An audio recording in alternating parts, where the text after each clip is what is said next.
हमारा केवल नाम ना बदलने पाए, लेकिन हमारा चाल चलन जिंदगी बदलने पाए। परमेश्वर तो ऐसा ही चाहता है कि जब मसीह यीशु में है हम नया सृष्टि बन जाए। कौन सा सृष्टि? नया सृष्टि। पुरानी बातें बीत गई है, देखो सब बातें क्या हो गई है? नई हो गई है। अब आपके जीवन में नयापन दिखलाई देना चाहिए। इफिसी 5 उसका 21 पद में लिखा है, क्या लिखा है? कैसा चलना है? जब तक हमने यीशु को नहीं जाना था, जब तक हमने परमेश्वर को ग्रहण नहीं किया था, हमारा जीवन वैसा था। चलो पढ़ो अभिषेक। मसीह के भय से एक दूसरे के अरे अधीन रहो। इफिसी 5 उसका 8 पद। क्योंकि तुम तो पहले अंधकार के थे। क्या थे? बोले ना, पहले तो तुम लोग क्या थे? अंधकार थे। पहले हमने जब यीशु को नहीं जाना था, जैसे लोग चलते थे, जैसे लोग खाते पीते थे, जैसा लोग बोलते थे, मेरा जीवन वैसा था, हमारा जीवन वैसा था। लेकिन पहले तो तुम अंधकार थे और अंधकार के संतान के अनुसार जीवन को व्यतीत करते थे। परंतु अब प्रभु में ज्योति हो। परंतु अब प्रभु में आप लोग क्या हो? क्या हो? प्रभु में ज्योति हो। जब ज्योति है तो आगे बढ़िए। अतः ज्योति की संतान के समान चलो। किसके समान चलो? ज्योति के संतान के समान चलो। मतलब आपके जीवन में पुरानी बातें बीत गई है, वो आपके जीवन पे हिस्सा, आपके जीवन पे वो लड़ाई झगड़ा, आपके जीवन पे वो नशापान, आपके जीवन पे वो गाली गलौज, अब वो खत्म हो चुका है। कितना का खत्म हो चुका है बताइए? चलिए यहाँ पर जो जितना लोग बैठे हैं, एक सवाल है, ये सच्चे सच्चे बताइएगा कि कितने लोग खैनी नहीं खाते हैं? बहुत धन्यवाद, बहुत धन्यवाद। कितने लोग नशा नहीं करते हैं? बहुत धन्यवाद। बाकी लोग करते हैं क्या? और कितने लोग बुरू गाली देते हैं? गाली दे दिया एगो देवुला सीखे आगे पढ़ते लगा नहीं देती है, अच्छी है। तो मेरे प्रियो, जब आप मसीह में आ जाते हैं तब आपका जीवन क्या होता है? बदल जाता है। पहला वाला जीवन अब खत्म हो गया। और क्यों जरूरी है मसीह में आपका जीवन बदलना? इसलिए आपका जीवन बदलना जरूरी है क्योंकि मत्ती 7 उसका 21 पद में पढ़िए क्या लिखा है। इसलिए कि पहले मानव जाति अपना चाल चलन को बिगाड़ लिया है, अपना रहन सहन को बिगाड़ लिया है। आज उसको सुधारने के लिए जीवन को बदलना जरूरी है। और उसी के साथ यदि आप परमेश्वर के आशीष के भागीदार होना चाहते हैं, यदि आप परमेश्वर के राज्य में प्रवेश करना चाहते हैं, तो जीवन को बदलना बहुत जरूरी है। पढ़ो मैया। जो मुझे हे प्रभु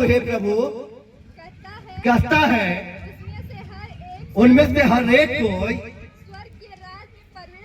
परमेश्वर के राज्य में क्या नहीं करेगा? प्रवेश ना करेगा। परंतु वही जो मेरे पिता की स्वर्ग की इच्छा पर चलता है, क्या रहेगा? वो प्रवेश करेगा। मालूम आपके जीवन में बदलाव क्यों है? क्यों आपको गलत कामों को छोड़ना है? क्यों आपको हिस्सा डा को छोड़ना है? क्यों लोभ लालच को छोड़ना है? क्यों नशा पान को आप छोड़ना है? क्यों लड़ाई झगड़ा को छोड़ना है? क्यों व्यभिचार को छोड़ना है?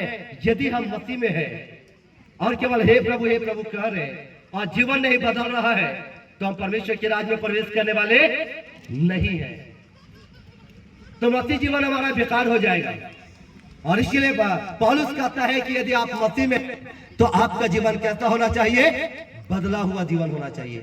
लोग पहले जैसा भी आपको बोलते थे, लेकिन अब आपका जीवन नया होने पाए।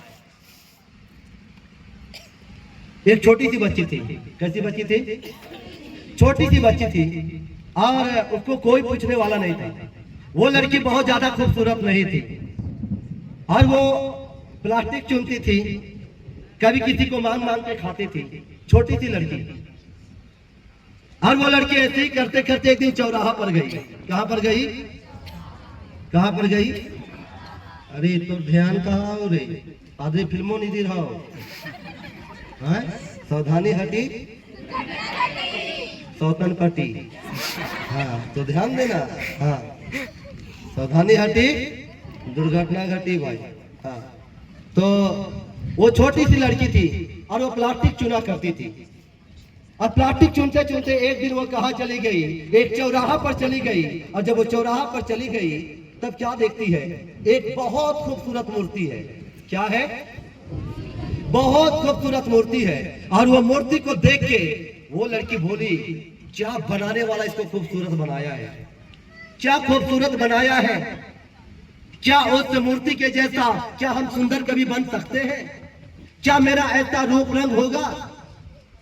लेकिन वो लड़की बोलती थी, इसके जैसा तो खूबसूरत हम नहीं बन सकते हैं, लेकिन इतना है कि थोड़ा बहुत तो खूबसूरत हम बन सकते हैं।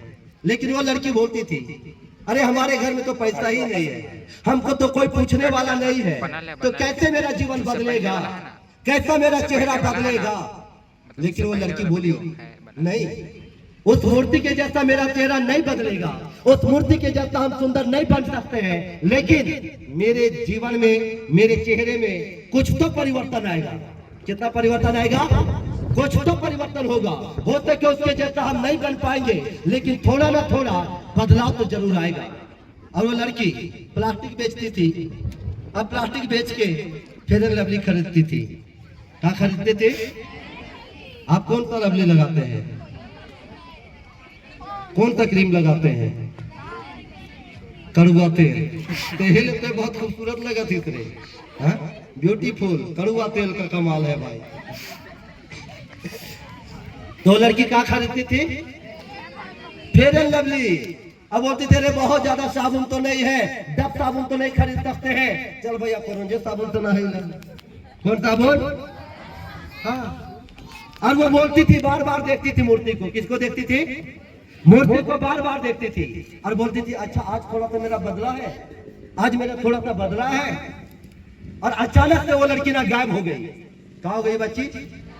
गायब हो गई। 10 साल हो गया वो लड़की गायब हो गई, लेकिन अचानक से 10 साल के बाद चौक में ना भीड़ लग गया। कहाँ भीड़ लग गया? चौक में। किस लिए? क्योंकि वहां पर वो मूर्ति खड़ा था। नहीं, मूर्ति के पास में लोग नहीं खड़े थे, मालूम, एक अलग जगह लोग खड़े थे चौक के पास, और लोग मूर्ति को नहीं देख रहे थे, लेकिन एक नया लड़की को देख रहे थे। और क्या बोल रहे थे? अरे वाह, परमेश्वर ने क्या खूबसूरत, क्या करिश्मा बनाया है। क्या बनाया है? अरे क्या लड़की बनाया है, इसके जैसा हम सुंदर लड़की नहीं देखे हैं। क्या ईश्वर ने क्या खूबसूरत बनाया है, क्या उसका चेहरा है, क्या उसकी आंखें हैं, क्या उसका गाल है, क्या उसका बाल है। अरे वाह, क्या कितना फुर्सत से बनाया होगा। लोग गाड़ी रोक रोक के देख रहे हैं। कहाँ रोक रोक के? कभी कभी लड़का लोग करता है, नहीं करता है ना, मतलब ना चाहते हुए भी लोग देखता है। लोग गाड़ी रोक रोक के देखने लगा। अरे इतना खूबसूरत मूर्ति को कोई नहीं देख रहा है, लेकिन अचानक से एक व्यक्ति बोला, थोड़ा ठहरो। क्या बोला? थोड़ा सब्र करो। क्या करो? थोड़ा सब्र करो। इसके बाद वो व्यक्ति बोला, अरे जिसको तुम लोग निहार रहे हो ना आंखें फाड़ फाड़ कर, क्या करके? आंखें फाड़ फाड़ कर जिसको देख रहे हो ना, वो कोई दूसरी लड़की नहीं है, वो वही बच्ची है जो 10 साल पहले इस जगह में क्या करते थे? प्लास्टिक चुनती थी। उस समय लोग उसको लोग देखते नहीं थे, उस लोग उसकी ओर नजर नहीं करते थे। और आज क्या देख के कर रहे हैं? गाड़ी को खड़ा कर करके देख रहे हैं। वो लड़की उस दिन बोली थी कि मैं उसके मूर्ति के जैसा मैं बनूंगी। मालूम आज आपके जीवन में परिवर्तन क्यों नहीं होता है? इसलिए क्योंकि आप नहीं चाहते हैं, है ना। जिस दिन आप और हम चाहेंगे कि मेरा घर परिवार बदलेगा, मेरा जिंदगी बदलेगा, आज के बाद मैं गाली नहीं दूंगा, आपका जिंदगी बदलेगा। बदलेगा कि नहीं बदलेगा? हाँ, मैं पहले भी बता चुका हूं ना। जिस दिन मैंने सेमिनरी गया था और कॉलर पकड़ा था, उसी दिन मैंने कहा था, आज के बाद से भैया मारपीट तो नहीं करूंगा। हाँ, मैं भी किया था वैसी। सेमिनरी गया, पादरी बने, और 1 महीना नहीं हुआ सीधे खोलना, है ना। लेकिन उसी दिन मैंने कहा था कि आज के बाद मार खाऊंगा। जैसे वो व्यक्ति बोला, पादरी साहब को तो उठाई के पटा के देवो, तो पटका भाई, बाद में ईश्वर का तुहिन के मिलते बोले खाबा पटका। एखन मेरे प्रो, जिस दिन आप बोलेंगे कि मैं गाली नहीं दूंगा ना, आपका जीवन बदलेगा।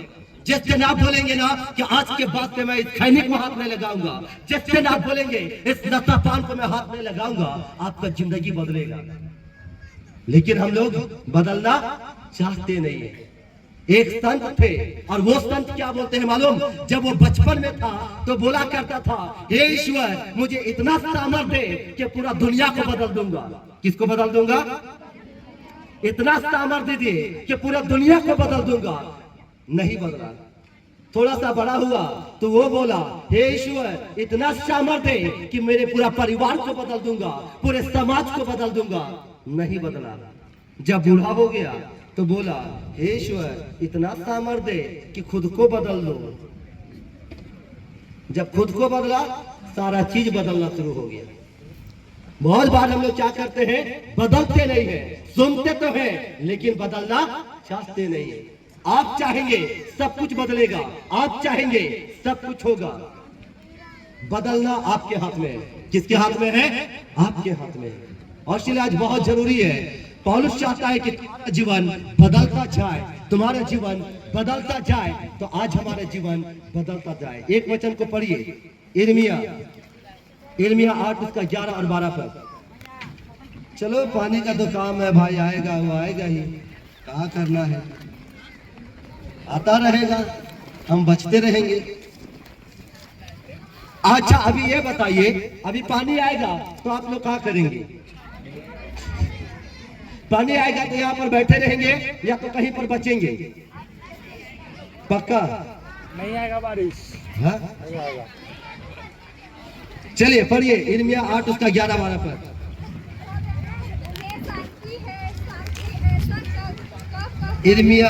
यिर्मयाह उसका 18 उसका 11 और 12 पर।